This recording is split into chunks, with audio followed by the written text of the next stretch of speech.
بسم اللہ الرحمن الرحیم الحمد للہ رب العالمین والصلاة والسلام علی رسولہ الکریم وعلی آلہ واصحابہ اجمعین الی یوم الدین۔ رفقائے گرامی، السلام علیکم ورحمۃ اللہ وبرکاتہ۔ اللہ کے رسول صلی اللہ علیہ وسلم کا ارشاد ہے، لا یؤمن احدکم حتی اکون احب الیہ من ولدہ ووالدہ والناس اجمعین۔ تم میں سے کسی کا ایمان مکمل نہیں ہو سکتا اس وقت تک جب تک کہ میں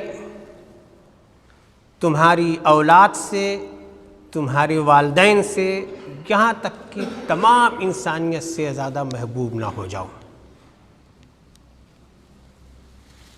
اللہ کے رسول صلی اللہ علیہ وسلم سے محبت کا یہ معیار خود اللہ کے رسول صلی اللہ علیہ وسلم نے مقرر کیا ہے،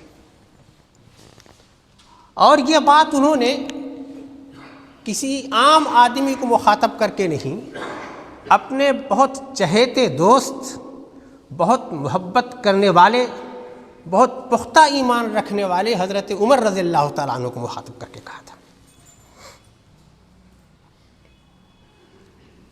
تو اللہ کے رسول صلی اللہ علیہ وسلم سے محبت یہ ہمارے ایمان کا حصہ ہے۔ محبت کی مقدار اور معیار اللہ کے رسول صلی اللہ علیہ وسلم نے مقرر فرمایا،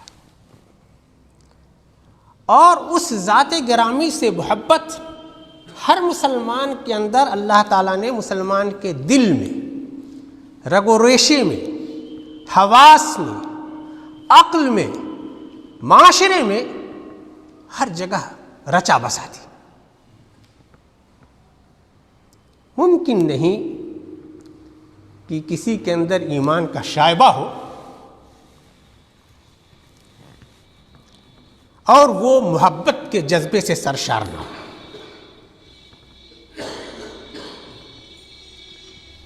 یہ محبت کوئی چھپانے کی چیز نہیں ہوتی، نہ چھپائے چھپتی، اس کا اظہار بھی ہوتا ہے۔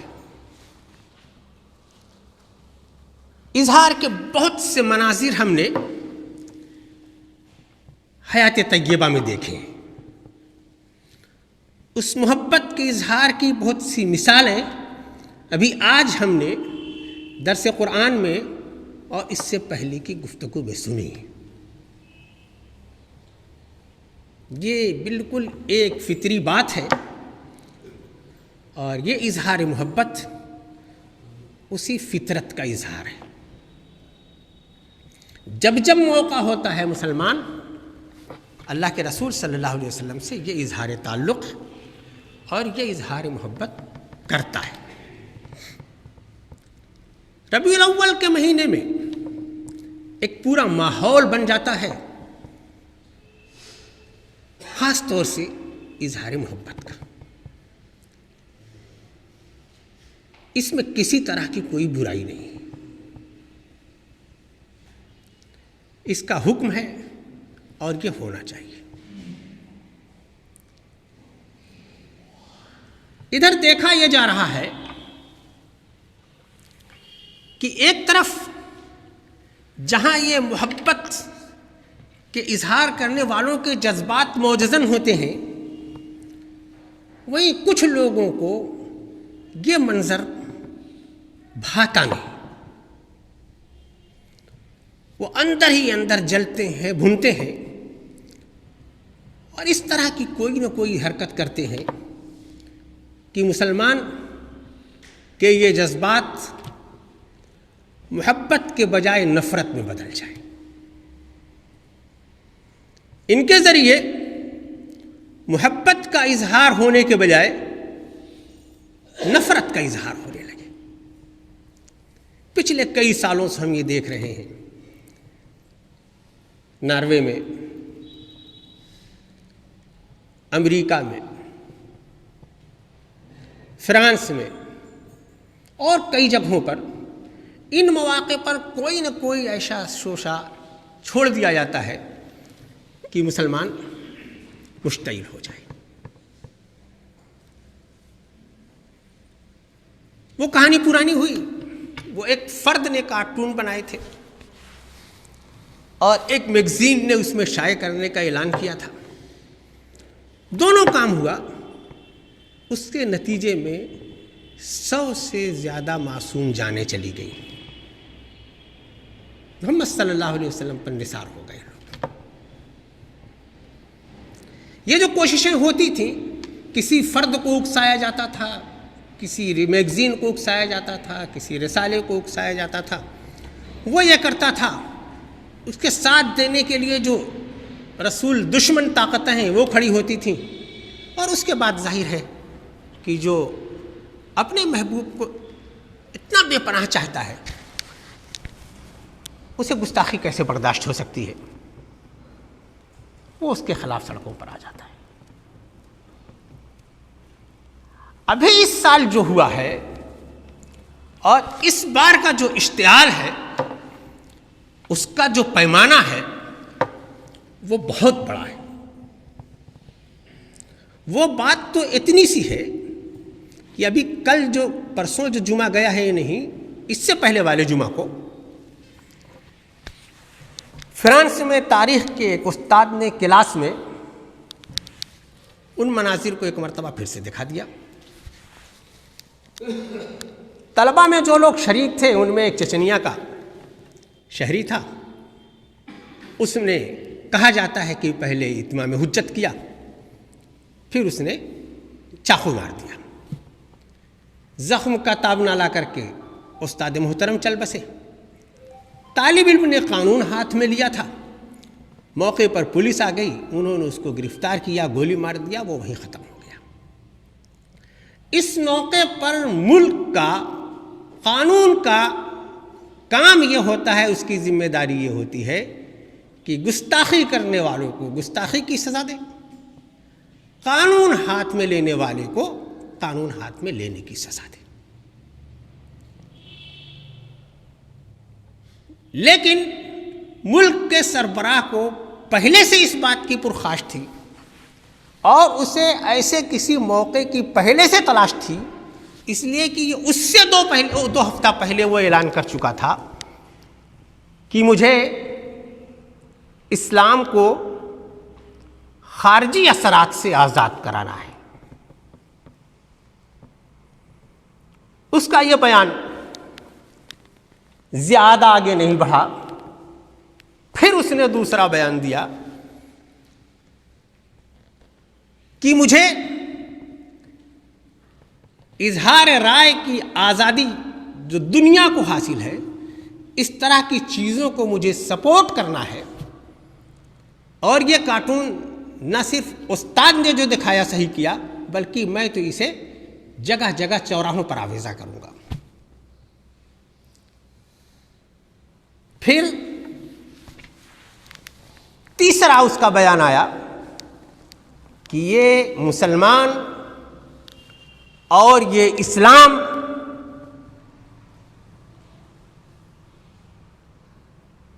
یہ خود بہت بحران کا شکار ہے، دہشت گردی کا شکار ہے، مجھے ان کو اس بحران سے نکالنا ہے اور یہ دہشت گردی سے بچانا ہے۔ گویا بہت منصوبہ بند طریقے سے سوچ سمجھ کر کے اس ایک واقعے کے ذریعے پورے مذہب کو دہشت گردی کا مذہب، پورے مذہب کو انسانیت کا دشمن اور پوری اسلام دشمن طاقتوں کو ایک کرنے کا اور بیدار کرنے کا اس نے کام کیا۔ اور چنانچہ ہم یہ دیکھتے ہیں کہ اس کے بعد سوشل میڈیا پر اس کی حمایت کی باڑھ آ گئی۔ ہمارے ملک کے وزیر اعظم بھی جو کئی بولنے کے موقع پر خاموش رہتے ہیں، یہاں انہوں نے فرانس کی اس دہشت گردی مخالف مہم کا ساتھ دینے کا اعلان کر دیا۔ ظاہر ہے کہ یہ سب وہ پہلو ہے جو آپ ٹی وی دیکھتے ہیں تو اپنی آنکھوں سے دیکھا ہوگا، اخبار پڑھتے ہیں تو خود سے پڑھا ہوگا، سوشل میڈیا پر بھی اس کی چھوٹی چھوٹی بائٹس، بے شمار بائٹس موجود ہیں۔ اتنا بڑا ایک ماحول بنا دیا گیا۔ اب اس کے مقابلے میں اگر مسلمان یہ کہتا ہے کہ میرے رسول کی یہ توہین مجھے برداشت نہیں، تو کیا اسے یہ کہنے کا بھی حق حاصل نہیں؟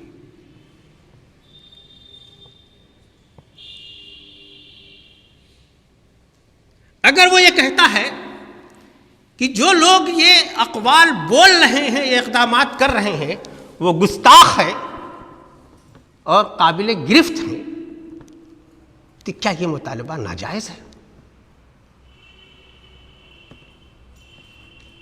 اگر وہ یہ کہتا ہے کہ ایسے افراد اور ایسے اقتدار کا بائیکاٹ ہونا چاہیے، تو وہ کیا غلط کر رہا ہے؟ چنانچہ ہوا یہی کہ پہلی بار مسلمان حکومتیں، سربراہان مملکت، بڑے بڑے عالمی ادارے، یہاں تک کہ اقوام متحدہ، سب اس بات پر متفق ہوئے کہ فرانس کا یہ اقدام جارحانہ ہے اور اسے اس سے باز آنا چاہیے۔ کئی ممالک کے پارلیمنٹ میں قراردادیں منظور ہوئیں، کئی جگہوں پر اور بہت سے اقدامات ہوئے۔ یہ جو لوگ ذمہ دار لوگ تھے، جن کی زبان میں قوت تھی، جن کے پاس اقتدار تھا، انہوں نے کیا۔ عوام یہ کر سکتی تھی کہ وہ اظہار تعلق کے لیے گھر میں نہ بیٹھ کر سڑکوں پر آ گئی۔ دنیا کے تمام مسلم ممالک میں خاص طور سے اور دوسرے ممالک میں بھی، ہندوستان میں بڑے بڑے مظاہرے ہوئے اس بات کے لیے کہ ہمیں رسول پاک صلی اللہ علیہ وسلم کی اہانت برداشت نہیں۔ یہ ہے اس وقت کی جو صورتحال۔ ہم تو یہ چاہتے تھے کہ ہمیں محبت کرنے کا اور اس کے اظہار کا حکم ہوا ہے، ہم محبت کریں اور محبت کے ماحول میں اس محبت کے پیغام کو پھیلائیں، لیکن اب پچھلے کئی سالوں سے یہ ہو رہا ہے کہ ہم سے ہماری محبت اور اظہار محبت کا بھی حق چھینا جا رہا ہے اور ہماری ترجیحات کو دوسری طرف موڑ دیا جا رہا ہے۔ یہاں میرے بھائیوں اب ایک دوسرا سوال پیدا ہوتا ہے۔ دوسرا سوال یہ ہے کہ ناموس رسول کی اہانت، رسول پاک صلی اللہ علیہ وسلم کا، آپ کی سیرت کا، آپ کی تعلیمات کا، آپ کے لائے ہوئے مذہب کا مذاق بنانا، کیا یہ 21ویں صدی کا شاخسانہ ہے؟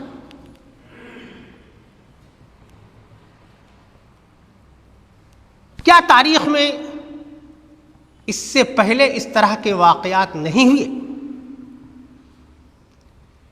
کیا خود رسول پاک صلی اللہ علیہ وسلم کا اپنا زمانہ، جب آپ نے نبوت کا اعلان کیا اور محبت کا یہ پیغام نشر کرنا شروع کیا، تو لوگوں نے اسے ٹھنڈے دلوں قبول کر لیا؟ ہم عہد رسالت میں آپ کا اگر صرف جائزہ لیں اور اس وقت کا مطالعہ کریں، اس وقت کا سب سے بڑا ریکارڈ قرآن مجید ہے، اس وقت کا بے حد معتبر ذریعہ اس تاریخ کو جاننے کا رسول پاک صلی اللہ علیہ وسلم کی احادیث اور آپ کی سیرت ہے۔ قرآن مجید تو اس وقت کی منظر کشی یہ کرتا ہے کہ ان الذین اجرموا کانوا من الذین آمنوا یضحکون، یہ جو بڑے بڑے مجرم ہیں، ان کا تو وتیرہ یہ ہے کہ یہ جو ایمان لائے ہوئے ہیں ان کا مذاق بناتے ہیں۔ وَإِذَا مَرُّوا بِهِمْ يَتَغَامَزُونَ، ادھر سے اگر رسول گزرتے ہیں یا کوئی مسلمان گزرتا ہے یہ کنکھیوں سے اشارہ کرتے ہیں، دیکھو وہ جا رہا ہے۔ وَإِذَا انْقَلَبُوا إِلَىٰ أَهْلِهِمُ انْقَلَبُوا فَكِهِينَ وَإِذَا رَأَوْهُمْ قَالُوا إِنَّ هَٰؤُلَاءِ لَضَالُّونَ، ادھر سے گزرتے ہیں تو کہتے ہیں کہ دیکھو یہ گمراہ لوگ جا رہے ہیں۔ یہ ایک دو جگہ کی بات نہیں ہے، قرآن مجید میں متعدد جگہوں پر اس طرح کے مناظر ہیں کہ یہ کفار رسول پاک صلی اللہ علیہ وسلم اور ایمان والوں کا تمسخر کرتے ہیں، مذاق بناتے ہیں۔ یہ کفار اور مشرکین رسول پاک صلی اللہ علیہ وسلم کے خلاف ریشہ دوانیاں کرتے ہیں، سازشیں کرتے ہیں، نقصان پہنچانے کی کوشش کرتے ہیں۔ یہ کفار اور مشرکین قرآن مجید کو سننے، قرآن مجید کو سنانے کی راہ میں رکاوٹ بنتے ہیں اور طرح طرح کی رکاوٹیں بیچ میں لا کر کے کھڑا کرتے ہیں۔ ایسی تمام آیات سے قرآن مجید کے صفحات بھری ہوئی ہیں۔ ان سب کے بارے میں جو رسول پاک صلی اللہ علیہ وسلم اور صحابہ کرام دیکھتے رہے، سنتے رہے، کڑتے رہے، کیا کیا آپ نے؟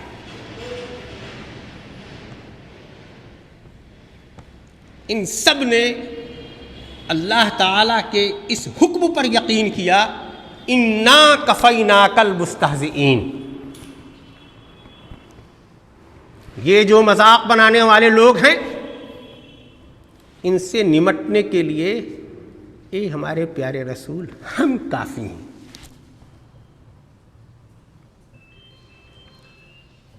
ان لوگوں کے لیے اللہ تعالیٰ نے کیا اعلان کیا؟ ان الذین یحادون اللہ ورسولہ اولئک فی الاضلین، اللہ اور اس کے رسول سے جو جنگ موڑ لیتے ہیں،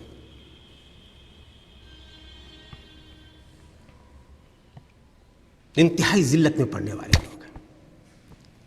پھر اللہ تعالیٰ یہ کہہ رہا ہے کتب اللہ لاغلبن انا ورسلی ان اللہ قوی عزیز۔ اللہ تعالیٰ کہہ رہا میں، میرا دین، میرا رسول یہ غالب ہو کر کے رہیں گے، یہ ہم نے لکھ دیا ہے، مقدر کر دیا ہے۔ اللہ کے بارے میں کسی یقین نہیں کہ وہ بہت قوی ہے اور عزیز ہے۔ اس پورے معاملے کو گویا اللہ تعالیٰ نے اپنے ہاتھ میں لیا، اور یہ سب مکی آیات نہیں ہیں۔ آج جو یہاں واقعات ابھی بیان ہوئی ہیں ان میں بیشتر واقعات مدینہ منورہ کے، صرف طائف کے موقع پر معافی کا اتنا بڑا اعلان آپ کا ایک کارنامہ نہیں ہے۔ اللہ کے رسول صلی اللہ علیہ وسلم جب مکہ معظمہ میں فاتحانہ داخل ہوتے ہیں، پوری شان و شوکت کے ساتھ نازل ہوتے ہیں، اس وقت کا پورا کفر جو دہشت میں ہے سر جھکائے ہوئے ہے، جس کا چاہتے سر قلم کراتے ہیں، جس سے چاہتے اس استہزاء کا مذاق کا انتقام لیتے ہیں، جس کو چاہتے اسلام کو نیچا دکھانے اور اس کے خلاف سازش کرنے کا بدلہ لیتے۔ لیکن انہی آیات کی وجہ سے اللہ کے رسول صلی اللہ علیہ وسلم کیا اعلان فرماتے ہیں کہ آج بدلے کا دن نہیں ہے، رحمت اور آفت کا دن ہے، جاؤ سب کو معاف کیا، کعبہ میں پناہ لے لو معافی، ابو سفیان کے گھر میں پناہ لے لو معافی، اپنے گھر کا دروازہ بند کر لو معافی۔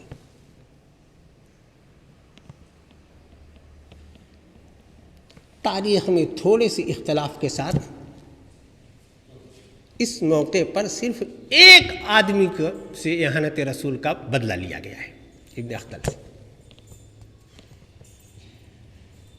3-4 کی بھی روایت ہے۔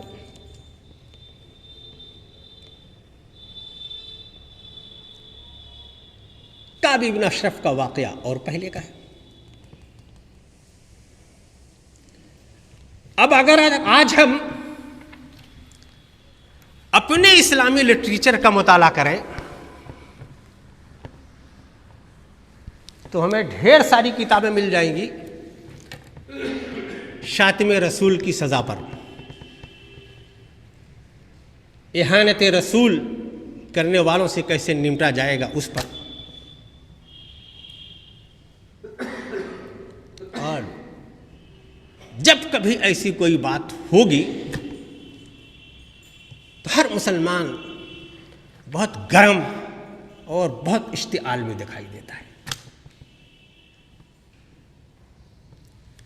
میرے بزرگوں، میرے بھائیوں، میں نے عہد نبوی کی یہ منظر کشی قرآنی آیات کی روشنی میں اس وجہ سے کی ہے کہ ہمارے لیے سب سے بڑا قانون، سب سے بڑی کتاب قرآن مجید کی کتاب ہے، اور سب سے بڑا اسوہ رسول پاک صلی اللہ علیہ وسلم کی ذات گرامی ہے، آپ کا عمل ہے، آپ کے اقدامات ہیں، آپ کے فیصلے۔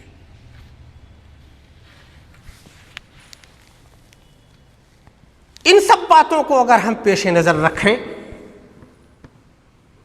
آج جس ماحول سے ہم لوگ گزر رہے ہیں، ان میں اگر ایک اطمینان کا پہلو یہ ہے کہ ابھی محبت کا جذبہ مسلمانوں میں باقی ہے، اپنے پیارے رسول کی شان میں گستاخی اس سے برداشت نہیں ہو پا رہی ہے، اس وجہ سے وہ ان باتوں کا اظہار کر رہا ہے۔ یہیں ساتھ ہی یہ سوال پیدا ہوتا ہے کہ کیا بس یہی اظہار کافی ہے؟ کیا ساری دنیا کے تمام مسلمانوں کو بس یہی ایک کام کرنا ہے، یا کرنے کے کام اور بھی ہیں؟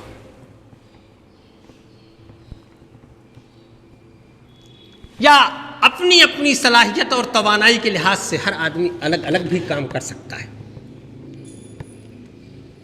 اس لیے کہ اللہ کے رسول صلی اللہ علیہ وسلم کے زمانے میں تو الگ الگ طرح سے، الگ الگ طریقے سے اس طرح کے استہزاء کا جواب دیا گیا۔ کیسے کیسے جواب دیا گیا تو سب ہماری کتابوں میں ہے، احادیث میں ہے، قرآن میں ہے۔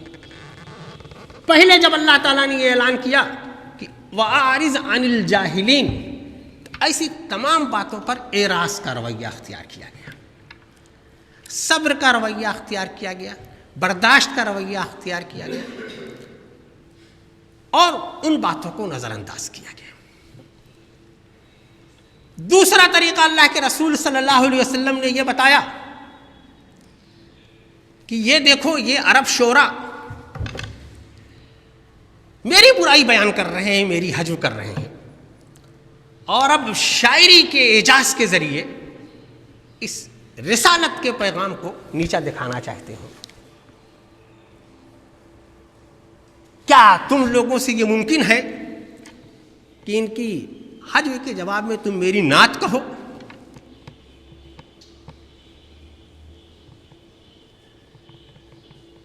مثبت ایذا رسانی کے جواب میں منفی جواب نہیں دیا گیا کہ ہم بھی ہے جو کریں گے اور ان کی برائیاں بیان کریں گے، وہ تو بہت برے ہیں، بہت میٹر ہم کو مل جائے گا، بلکہ یہ طریقہ نکالا گیا کہ پیارے رسول صلی اللہ علیہ وسلم تو خوبیوں سے بھرے ہوئے ہیں، کمالات سے بھرے ہوئے ہیں، بہترین اخلاقی قدروں سے سرشار ہیں، تمام انسانیت کے لیے آپ میں نمونہ ہے، تو کیوں نہ اس ذات گرامی کے کمالات کو بیان کیے جائیں جسے نعت پاک کہا جاتا ہے۔ اس وقت سے جو نعت خوانی کا جو سلسلہ شروع ہوا، اس وقت کے اسلامی شعراء نے جو نعتیہ کلام کہے، آج بھی ان الفاظ کو پڑھ کر کے سر دھنتا ہے آدمی۔ وَأَحْسَنَ مِنْكَ لَمْ تَرَ قَطُّ عَيْنِي وَأَجْمَلَ مِنْكَ لَمْ تَلِدِ النِّسَاءُ خُلِقْتَ مُبَرَّأً مِنْ كُلِّ عَيْبٍ كَأَنَّكَ قَدْ خُلِقْتَ كَمَا تَشَاءُ۔ آج تک میری آنکھوں نے تیرے جیسا خوبصورت انسان نہیں دیکھا، آج تک تیرا جیسا عظیم انسان کسی عورت نے جنا نہیں.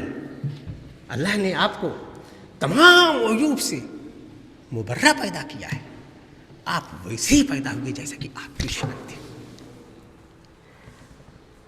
اس وقت سے جو نعت پاک کا اور نعت خوانی کا جو سلسلہ شروع ہوا ہے، وہ دن اور آج کا دن، یہ کمال، یہ اعجاز صرف اسی ذات گرامی کو حاصل ہے کہ روزانہ 1 2 4 10 20 نہیں، سینکڑوں نعتیں رسول پاک صلی اللہ علیہ وسلم کے لیے کہی جا رہی ہیں، اس ذات گرامی کے لیے کہی جا رہی ہیں، اس کی تعریف، اس کی توصیف بیان کی جا رہی ہے.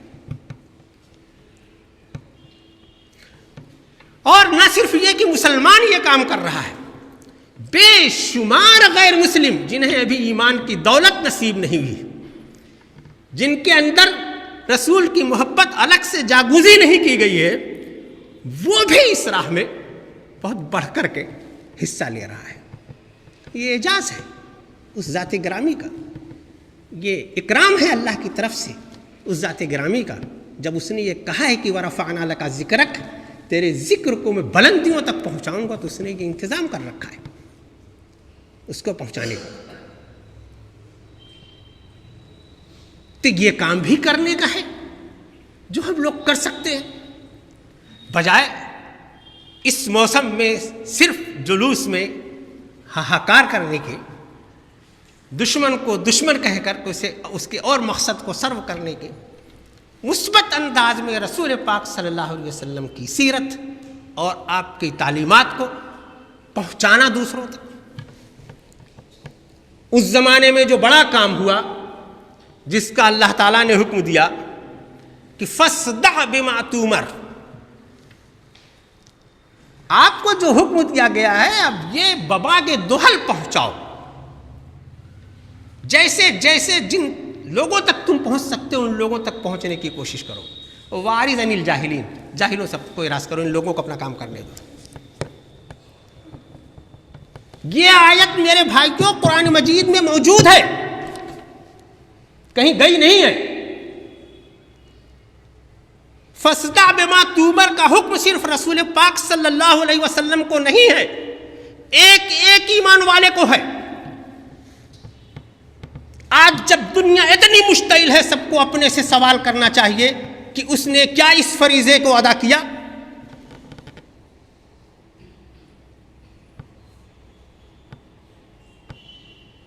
اس موقع پر کرنے کا کام یہ ہے